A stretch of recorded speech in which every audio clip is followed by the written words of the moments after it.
vavzany nomeko ny atanorako natoky azy aho de avy atrany nanetsiketsika ny andalako zany vehivavy nafako tanatiny maro mba nampifaly izy nampitomany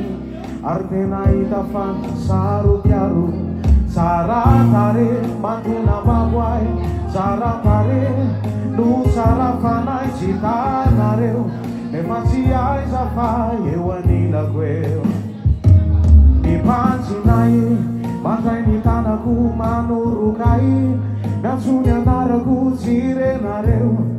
izao anefa tô mandrelay feo de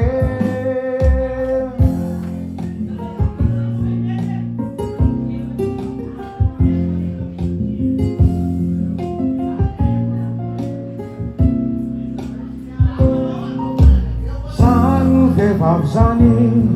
no malala ny atanorako tsara fantany famboly zany na mandipatitra ny anarako izany vehivavy zany anisan'ny tena be fitiavana zanjegako izy faolona ihany ary tena hita fa tiavana malaly zany ny fianakaviana matsapy zany reo namana tina fa izy ane sady masika no tena tsotra be tsy hitanisa reo zay nampeny fa tsy tahisa reo zay nitalao fa novontseny nareo akizy nareo ray aman-dreny zany vehivavy zany namena mamoan'ny zanany angatay io ny ray ao ambony any mande tsara ny nanarany izany vehivavy zany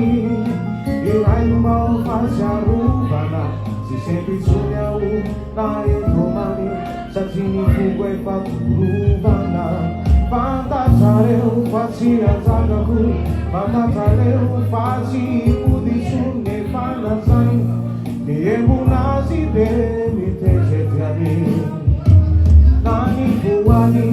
ny fanoloranay sy ny adiady zay ny fanaovanay tantaranay ka mahatonga ay anao zay rizay za